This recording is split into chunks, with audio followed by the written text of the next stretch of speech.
Welcome to I Love My HBCU ? The podcast where we express our undeniable love for HBCUs, but where we are also not afraid to address a few tough questions. So, sit back, learn a little, love a lot, and rep your HBCU. Hello, beautiful humans. It's another episode and, of course, another reason to love your HBCU. Spelman's in the house today. We have an HBCU alum, Aja Hentz. Aja, how are you? I'm doing wonderful. How are you? No complaints. And because I love to throw it right at you at the very beginning, she's a recent grad, so I'm curious to see what her perspective is going to be here. Aja, rate your experience at Spelman from a 1 through 10. 1 being, what the holy F did I get myself into?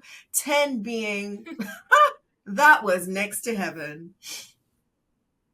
I will give my experience at Spelman probably like an 8 out of 10. Only because of COVID, I came in and I was like, this was not the plan. I expected to get the full on experience right out the gate. So my experience was a little delayed, but I made up for it sophomore and junior year. But I do feel like I crammed it and it was rushed. And I was just trying to do so much that I probably would have got to do as a freshman or, things like that. So I just give it an 8 out of 10. Kind of jealous that they're getting all the new renovations and things as I am leaving. I'm like, where was that for me? That's how it always is. I always note, and it's why I always tell alum, go back and visit your alma mater, always, so that you can see what the growth looks like. Yes, you're going to ask yourself, where was that for me? But you also get to celebrate what the others are getting that you didn't particularly get. Now, is it fair to call you either a full-on TikTok influencer or a budding TikTok influencer? Which one?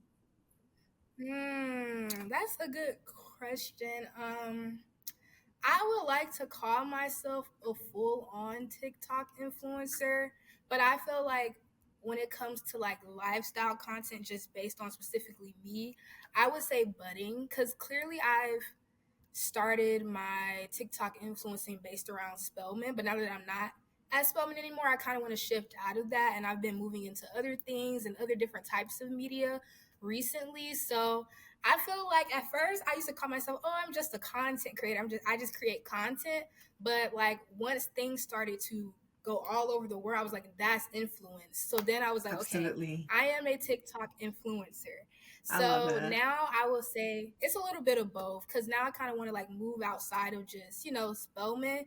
But I do feel like I am a TikTok influencer. Yes. So before you fully move on out of the Spelman repertoire of TikTok influencing, I want to ask you a couple of questions based on so I pay attention to everything going on in the HBCU world because I love my HBCU. There we go.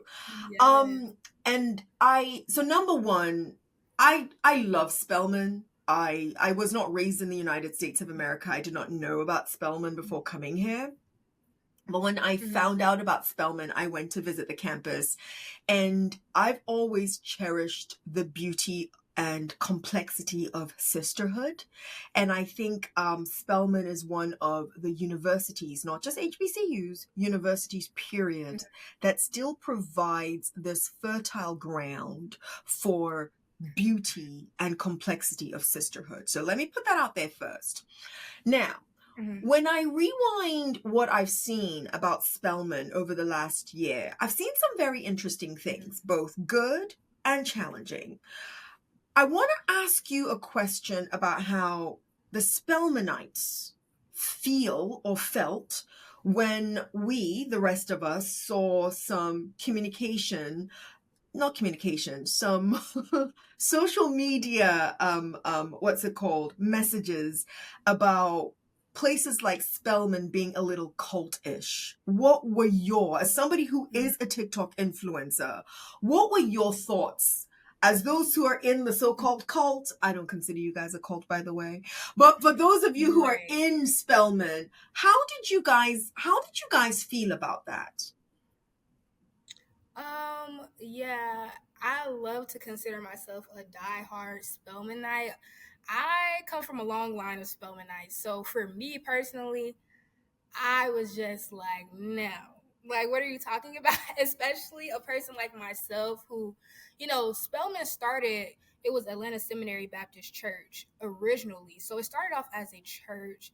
And so I think to kind of like insinuate that we're a cult and like not of Christ and all these other things when Spelman really started on a Christian background, I think it really just shocked a lot of us, especially because Spelman represents, a place where Black women are able to come together, be a community, and thrive.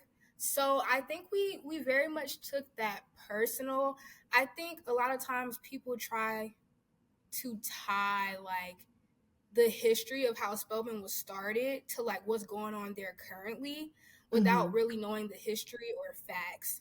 And they like to make drastic claims. So I don't really think a lot of the Mm. girls appreciated it. Me personally, I was in Sisters Chapel. I was an active member on the media ministry.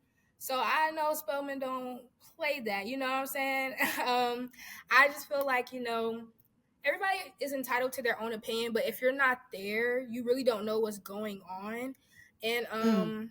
everybody has a choice to do what they want to do. Nobody's being forced to do anything. You know what I'm saying? If Spelman is not for you, then you can leave and that's your choice. But if Spelman is for you, it aligns with your values and what you want to do in life, then it is for you. So I don't know. I just thought that was crazy to hear, but in my book, Spelman is not a cult at all.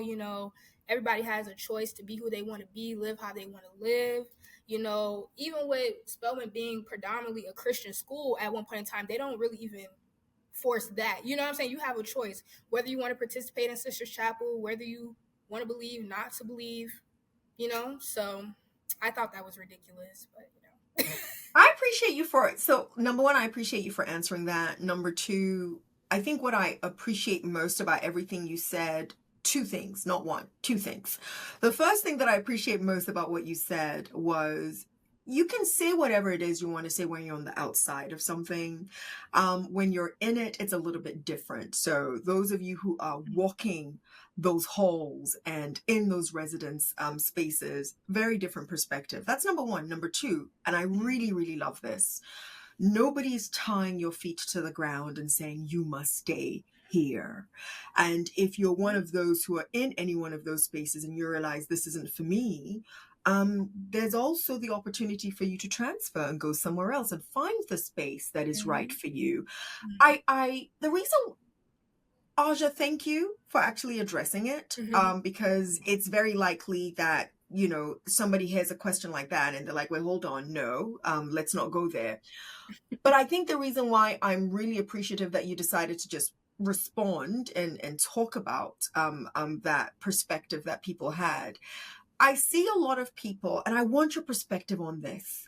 I see a lot of Mhm. students who will stay at a university, and let me just say at an HBCU, and badmouth the Mhm. HBCU while they're there, Mhm. when you always have Mhm. the option to leave. I want, as a recent grad, Mhm. and the reason why I keep going back to you being an influencer is because people listen to what you're saying, right? That's the whole idea of Mhm. influencing. So as an influencer who is HBCU stamped at this point, um, Mhm. what's your take on that when a student stays, but you're going to complain about everything about the university when you have the option to transfer? I want your take on that. Yes, and I love what you said about having the option to transfer. However, I know sometimes for maybe some students that for whatever reason that may not be ideal and they may Okay. find themselves getting frustrated with something going on at their institution, which I feel like is a completely normal thing. As Okay. especially being a student myself, I'm not going to sit here and say my experience was just I just had no issues because, going to HBCUs, you know what I'm saying? One, a lot of times we're under resourced. A lot of Yes. times we don't get the same opportunities as every other school, especially going to a private HBCU. We're Yeah. not state funded. You know what I'm saying? So it's gonna be issues. Something's gonna pop up, but it's all Mhm. about how you handle it. And I think even with me, like you said, having such a big platform, I always prided myself on what kind of like what goes on here stays here, like even if I had a Mm. situation where like I think one year like we had like a Mm. flood or something like that. Even though like a lot of people were mad because we got so much money and then other schools were having floods, but we were having floods at Spelman and my dorm room was that got flooded. I instead of like our situation wasn't as big, like it wasn't across the news, but we were having those floods and people felt like we didn't deserve the money because we always get money, but we genuinely Wow. needed the money because it's like they don't understand that sometimes Spelman has those same issues as other schools, you know what I'm Everyone. saying? And Yeah. it's like, yes, we get money, but we're also not state funded. So we need Yeah. that money just as much, even more sometimes, And so even then with situations like that, like clearly you're frustrated, you know what I'm saying? Of But you have course. to understand where you are, where you chose to go, what are you here for, and what is your reason for being at the school. I think if you can remember your reasoning for being at the school, all of that other stuff really takes a back seat. And I think you also have to remember that some of the same things that happen at HBCUs happen at other schools, at PWIs. And like, I feel like a lot of the times when we come out and talk about what's going on at HBCU and is in a negative standpoint, it's more likely to be highlighted than what's going Yeah. on at other Of schools course. that are not at HBCUs. So I always try to be mindful of what I say and think Mm. about it from that perspective. Like, Mm-hmm. even if I am having my own problems, this is the time for you to think about how can I personally, you know what I'm saying, like make a change about that once I get to where I want to be in life? Or am I Yeah. going to be donating back to the school because I had Mm-hmm. so many issues? Or what am I going to do to advocate to get this to change at the school instead of going to the media? Mm. Because the media, all they're going to do is like paint that same narrative that they've been painting when other Absolutely. schools have these same issues. So I feel like I get the frustration. I promise I've had so many issues. You know what I'm saying? But I've always have chose to literally just, understand I chose Spelman for a reason. You know what I'm saying? I'm here to get a job done. And it's about the bigger picture. So even with my amount of followers, I always chose to be positive, only put out Mm. positivity Mm. because Mm. that brought so much positive attention to my school alone. Got people Yeah. wanting to donate, give more money, do Hmm. more. So it's a way you can get things done Absolutely. being Absolutely. positive rather than being negative. Negative. You know what I'm saying? And you have to really train your mind to think like that. Because I've gone to some schools that are PWIs and I'm like, y'all don't have AC either? What? You know what I'm saying? Yes. Like Yes. it's not as talked about, but they don't have AC either. Their freshman dorm didn't have AC. You just didn't hear about it though.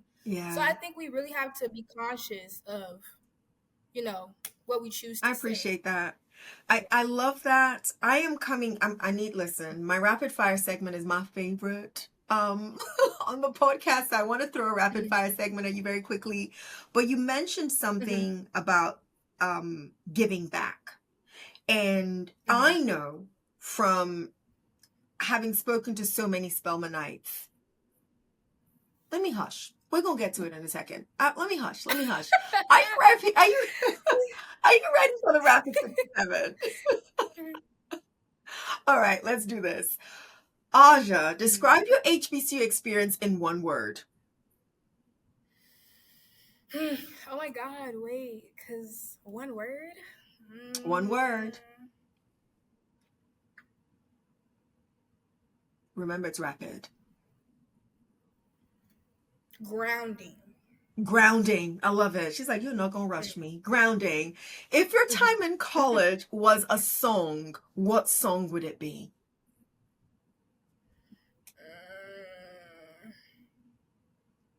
I think Dreams and Nightmares.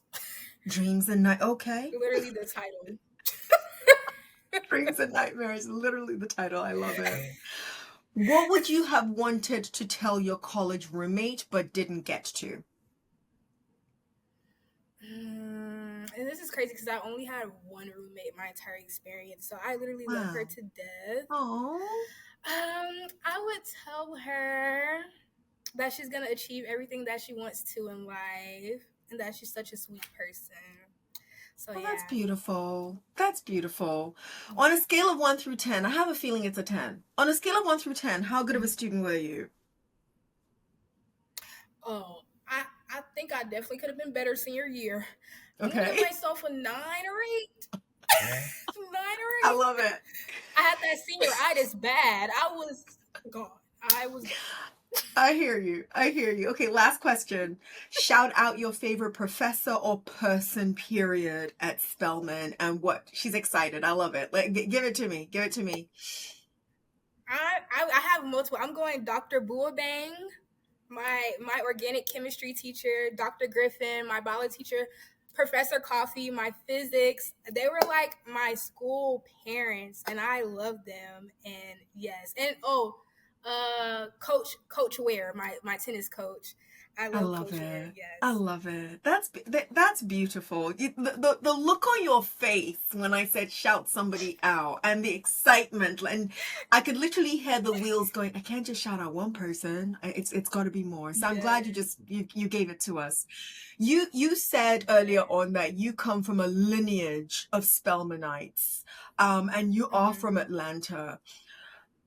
When most people who are foreign to that area hear about the AUC and then they hear about Spelman, I personally think there is an element of being distinguished that comes with thinking about Spelman. Mm-hmm. I'm gonna twist this a little bit for you because again for you it was your lineage, it was your legacy. You were going to go to Spelman is what it sounds like to me.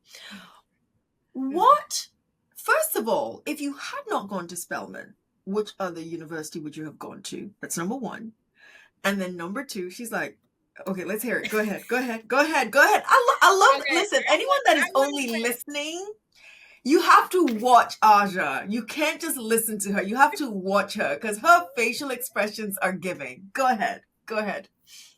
I would have went to probably Fisk University. They gave me a full ride. Not only that, I grew up for 2 years right around the campus, and Okay. I loved it. I used to go to their summer camps, and that was literally my second choice. I was going. Oh. Oh, Yeah, that's shout out to Fisk. I wasn't expecting you to say yeah, Fisk. So shout out to Fisk yes. University and all the amazing Yes. things that they're doing. So give us the history. Give us how you ended up at Spelman, even though again it's sounding like you did not have a choice. But I still want to hear what was the process for Aja in selecting Spelman College? So yes, I first was introduced to Spelman during my years when I was younger, probably around 5th grade. And my uncle, I was raised by my uncle, my mother, and my grandmother. So my Mhm. uncle, he went to Morehouse, and my mother went to Fisk. And so my uncle, he didn't have any kids, and he was like, "You're going to Spelman," and I was like, "No, I'm not. I'm not going. Like, are you crazy?" And he was like, "Yes, you are." So eventually he convinced me into it. And I had decided around like 6th grade, I was like, okay, my goal is to go to Spelman. And I really worked hard all throughout my high school, middle school career, just trying to make sure that my grades were to a T. I didn't do enrollment and all the things that you're supposed to do, all the clubs. Yes. And then I got into community service. I did so much community service. And then later on, my uncle, he got sick with cancer, and I didn't know about it. This was one of the turning points in my life. I was in high school. This was right when COVID hit, and I Mm-hmm. had to fly back and forth during the week from New York to Georgia Wow. because my uncle was sick, but they didn't tell me what he had, and we found out he had a incurable cancer, and he died on Christmas morning Wow. in front of me, around 3 a.m. And that day before, I remember waiting for my acceptance to Spelman, and I was like, I didn't get it, I didn't get it. And he was like, you got it, don't worry about it. And I was like, we're not gonna even get to walk across the stage during high school. And he was like, yes, you are. And so we were waiting and waiting, and then one day we were in New York packing up his things, and then I got the letter. And so Yeah. I called him. This was Christmas Eve.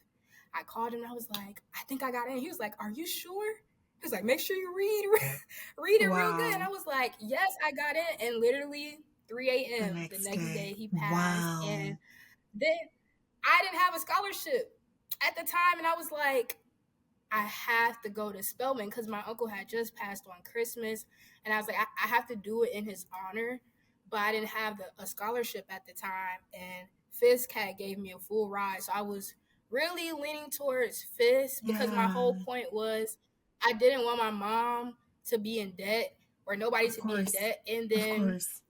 my uncle, he told my mother actually that he wanted me to apply for a specific scholarship uh, when he passed, and then I applied after he passed, and I got the scholarship, and I was able to go to Spelman, and I graduated debt free, and so Wow. yeah. Wow. So listen. Typically, when I ask the question about people giving us their college selection journey, 9 out of 10 times they selected a university that was not in their lineage. They selected a university that was outside of either the city or the Mhm, state that they're from. So they give us a mhm. journey. I'm so grateful that even though I knew you were from Atlanta, I still asked you to give us your college selection journey, because there's no way under God's green earth that I would have expected that the story you just shared is the story that we would have gotten from hearing how you selected Spelman. It was destined for you to go to Spelman Yes, College. yes, Thanks to your uncle, may his soul rest in beautiful peace in heaven. yes, That's wow. That's a story. yes, And the fact that it's the yes. scholarship that he asked you to apply to that ended up paying for your time there. That's I know. that gives me goosebumps. That's wow. Wow. Wow. Good on him, and thank you to Yes, him for you, honestly. yes. Thank you. Absolutely. Absolutely. I shared with you earlier on that I was not raised in the United States of America, and Mhm. even though I went to boarding school for a little bit of my time when I was growing up, I still think that when people hear, think, see nothing but a bunch of women, young women in the same school, they have very different connotations of what that sisterhood is like. In your own Mhm. words, Aja, describe the Spelman sisterhood. I do believe that the Spelman sisterhood is very, very powerful. I feel like me personally, I didn't experience the sisterhood till later on. I think I was very isolated coming in, one because of COVID, two because of my grief process, but Mm-hmm, mm-hmm. also I feel like when you say sisterhood, it doesn't mean that every person you're meet, you're just gonna be like, oh, you're not gonna get along with everybody. Everybody's not gonna just mesh because we're all different people. We all have different interests. Absolutely. But I Absolutely. will say that there is a sisterhood at Spelman for every girl that is there. You find what I'm saying? Oh, I Like love that. I love I that. I found my sisterhood. Yeah, I found my sisterhood in the media ministry. Like until I joined the media ministry, I was just, doing Spelman by myself. I had my scholarship sisters as well, and I loved them to death. But I didn't have any friends outside of that because I was just one of those people who like I kind of make friends with whoever I'm in a club with or whatever I'm going Mm-hmm. with. So when I met the media ministry girls, that's a sisterhood. I mean, we Yeah. don't argue. We do everything together. We serve together. We pray together.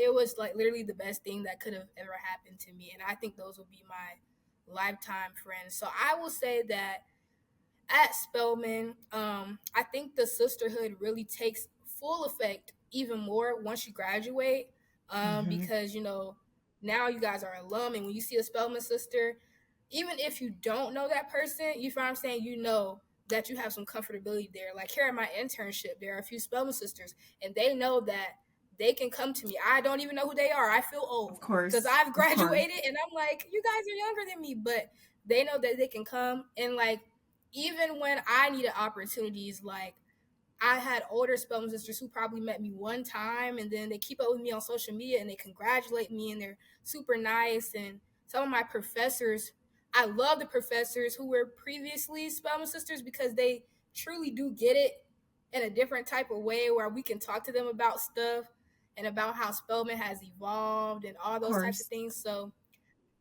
I feel like I won't say that it's like what everybody thinks it is. Like everybody's gonna be sisters right away, but it's like having a distant family member. You know what I'm saying? Like Mm-hmm. if you Mm-hmm. walk into the Mm-hmm. room and you see a Spelman sister, there's that connection. Of course. But for every girl, I feel like you will have those friends where you just feel like it's almost like we were raised together, like Yeah. everybody will have that for somebody, you know what I'm saying? But it Yes. won't be for everybody, and that's Of completely course. okay.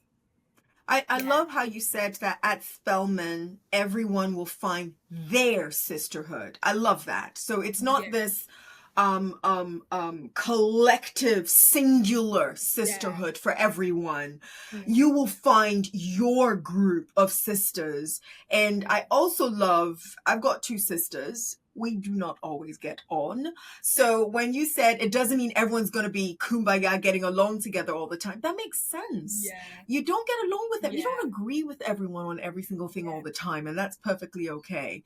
I hope Spelman remains exactly as is. I'm going to put that out there. When I say Hmm. exactly as is, a university that is just for women. I really, really hope it stays that way. There is something about women getting to grow around each other and with each other that I don't think you can replicate in any other way but to just put them together. So I love that.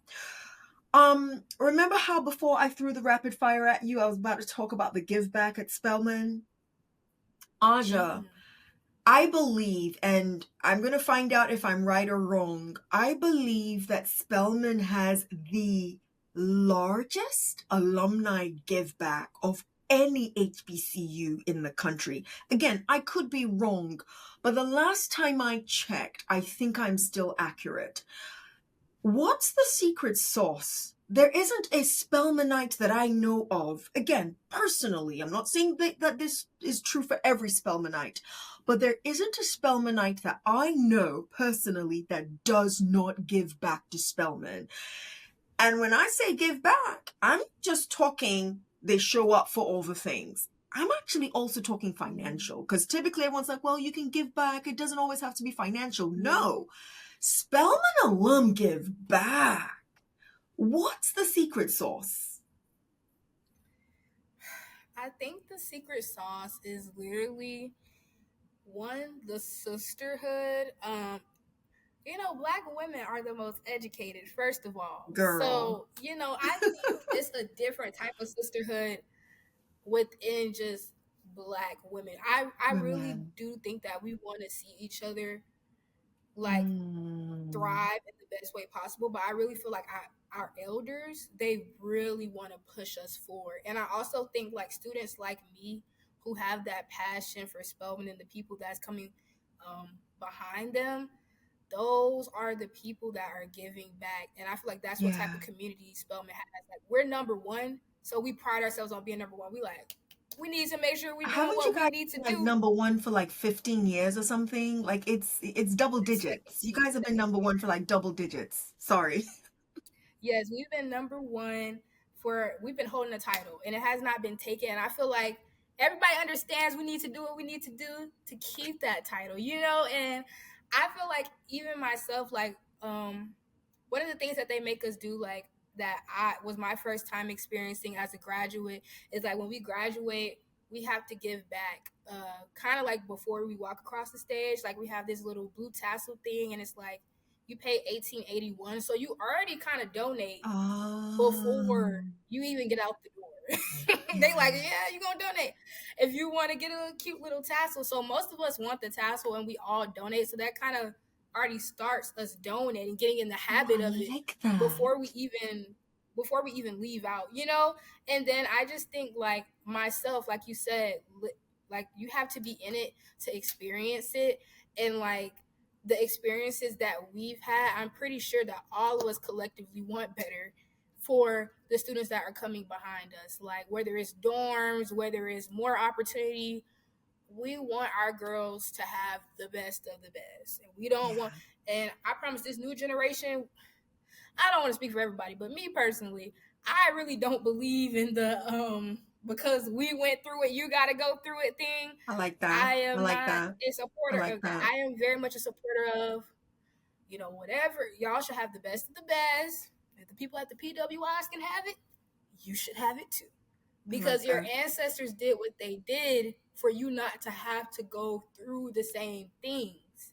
You're supposed to be going through different challenges to Of push it course. forward, not the Of course. same Not the challenges same that ones. we've already worked past. Yeah. Of course. Of course. I love that. I absolutely love that. So, even before we hit record, I reminded you, like you needed a reminder, but I reminded you that you're a brand spanking new alum. What are you excited for next? Like, what's next for Aja?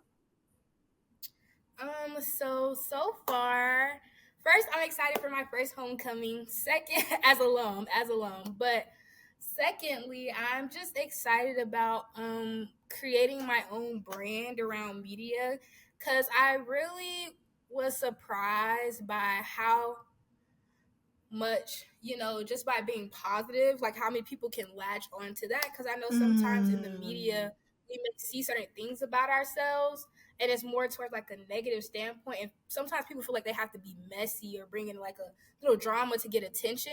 And I really yeah. appreciated how I just chose to be positive through and through, and people latched onto that. So I'm starting my own brand called Creating the Narrative, because I wanted to be surrounded around Black excellence, Black positivity, and us creating the narrative that we want to see about ourselves in media. Nice. And that's the way I just want to inspire others. So I'm really excited about that. I've been working on it all summer and all of last year. I recently went to the BET Awards and like trying to spread like awareness around what I want to do for the Black community as far as in media. And I'm also just excited for, you know, me getting into my career. I Nice. am a pre-med major, so I kind of do both. And so I'm really excited about this year I'm MD training at Yale. So I'm really excited about that. And I'm also doing Meharry as well, like coming up really soon. I'm getting masters at Meharry. So I am overwhelmed but excited. And yeah. So I'll tell you, I'm listening to you. There's this media representation over here, and then there's Mhm. this, listen, superpower black medical doctor in the works for us. And what I love about what I'm hearing is you okay. What I was about to say is what I love about what I'm hearing is that you're doing it all. And I stopped myself. And I'll tell you why I stopped Mhm. myself. I don't think we should be celebrating Black women doing it all. I think what I should say is, I love how you are not limiting yourself. You've decided that you Yeah. can go for both and you're going for both, which is very different from saying doing it all. Because what does all mean? It doesn't mean you should be doing everything and anything that people expect of you, as is often Mhm. expected of Black women. But I love that there's this creative side of yours that you're like, nah, we're going to nurture that. And I also love that there is this very science side of you that you were like, we're going to nurture that as well. Because it's taking me back to the very last question of the rapid fire and the people that you shouted out. Almost every single person you Yeah. mentioned was a STEM professor. So I love the marriage of those two spaces for you. Speaking of your science hat, we're gonna, go into your psychology hat specifically for a hot second. What Mhm. what advice do you, Aja, have for incoming and current freshmen of HBCUs, and give them like three good tips of how they might want to take care of themselves. Now, mind you, I did not say take care of their mental health, because that's where everybody goes to. And if you want to add that Mhm. too. I just want you Mhm. to give them how to take care of themselves, because there's so many different ways to take care of yourself. So go. One, first and foremost, research, research, research. Because nobody is going to give you everything. And I think it's really important to understand, as a freshman, you're coming in, you don't know much, but you have to ask. Closed mouths don't get fed, and you have to ask and look for what you want to know. We have Absolutely. AI out here now, no excuses, because I didn't know what AI was in my freshman year for real, for I was not using it. I'm saying that if you have specific opportunities, if you know you want to graduate debt free, if you know you want to get into medical school early, you want to do a pipeline program, you want to do this, you need to be researching at your school. Mm, Where are these opportunities? You have these opportunities so you can really plan your how you're going to navigate, to all the way up into your senior year. Because you don't want to get in your sophomore or junior like, oh, I didn't know about this. And then that could have been you getting into yeah. another school debt free, or that could have been you doing something else that you really wanted to do because you don't take advantage of opportunities. Always check your email is number two. Because you Mm, have to check your email in college because that is the main form of communication. And I understand sometimes it gets overwhelming because they send so many out, but that is literally how you secure opportunities for yourself. And if learning how to write emails and just be professional, and always just making sure you check your email. And then three, I would lastly say, is always have an outlet. College, if especially if you're going out of state and you don't have that uh, family, of or course. you don't have that support system, you want to make sure you have something that you do that you enjoy. Like I did tennis, and that helped me so much my senior year. I think I was just really out of it senior year, and tennis really helped me like get out on the weekends and just get my mood up and get me in the Yeah. spirit to do more. So I say have an outlet, whether that's social media, whatever it is that you like to do, make sure you do that, because you will be working hard. You won't be around family as much if you're not in state. And you need something to balance it all out. So those will be my three. I love it. I love it. Listen, I'm going to even steal research. Check your email. I check my email quite a bit. And then have an outlet. That's what Mm-hmm. I need to work on. I do not have an Mm-hmm. outlet like I should. And I know this is for freshmen, and I'm not a freshman, but I'm still stealing your tips anyway, if that's okay. Yeah. I need an Mm-hmm. outlet. My last big conversation that I want us to have, if you don't Mm-hmm. mind, I read something which alarmed me. So I want you to sound the alarm on whatever it is you want to sound the alarm on, right? SZA, the artist, posted something recently about people needing to pay attention. And it's when you said AI that it reminded me of this.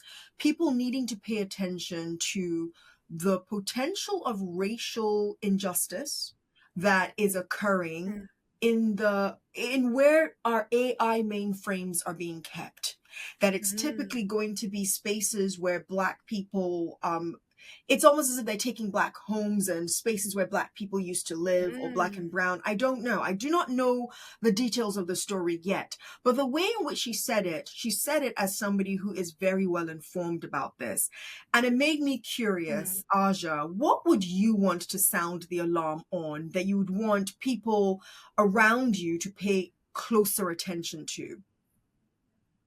mm. This is a really good question.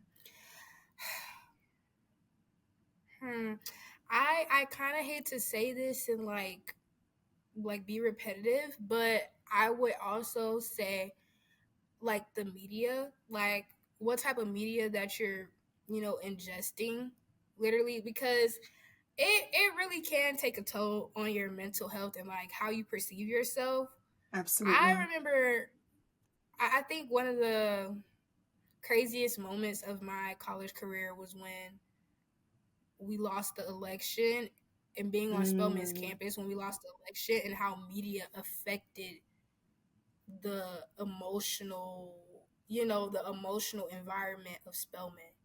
It was like, like that is something like you just had to be there to like understand how sad.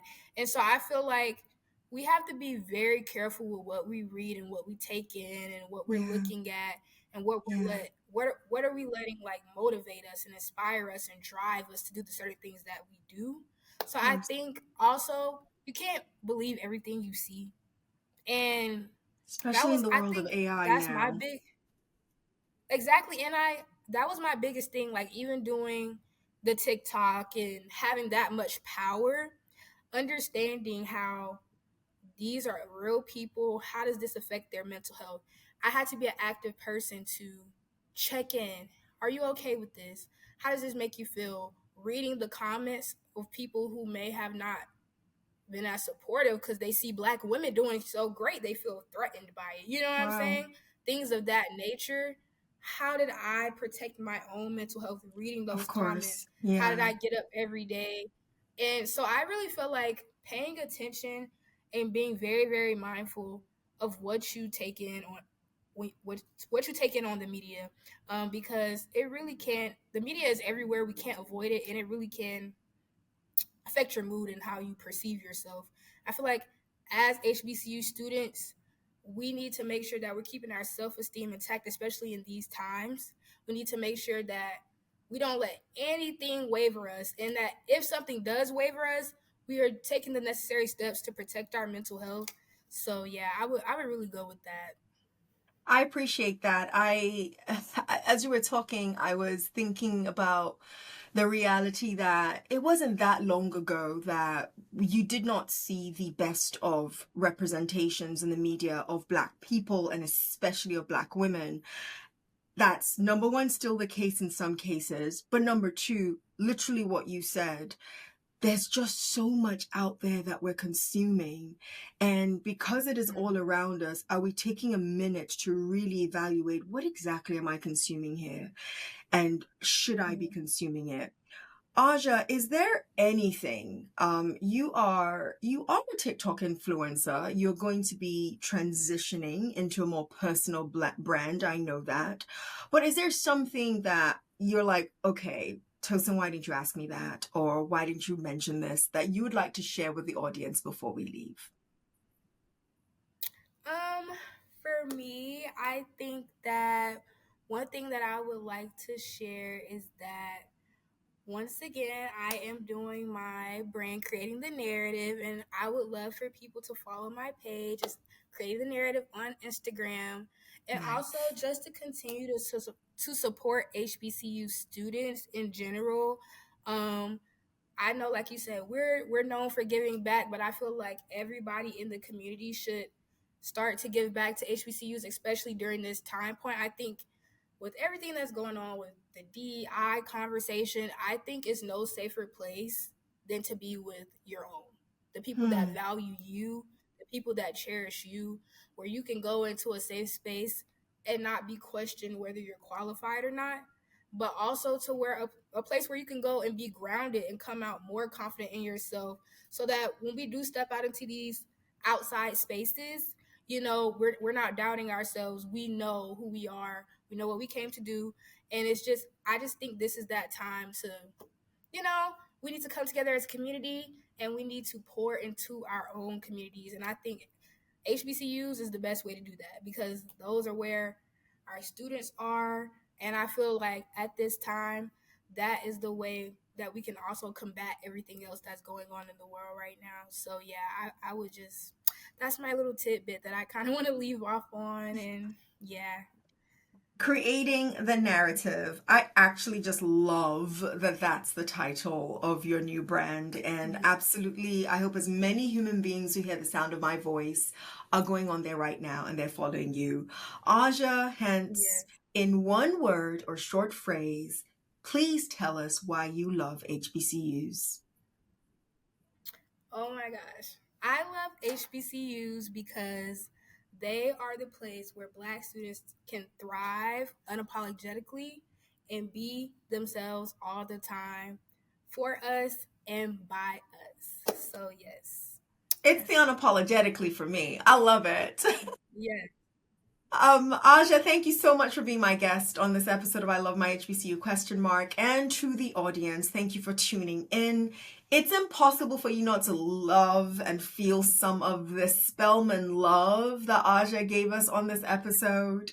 And go ahead and like this episode. And I hope I have earned the pleasure of you subscribing to I Love My HBCU ? Yours in HBCU love. See you next episode. Aja, thank you so much. Thank you. You've been listening to I Love My HBCU ? Let's keep the conversation going as we share our stories and encourage more practical support of HBCUs, whilst of course holding each other accountable. Don't forget to follow and subscribe for the latest episodes. Until next time, love and lift your HBCU.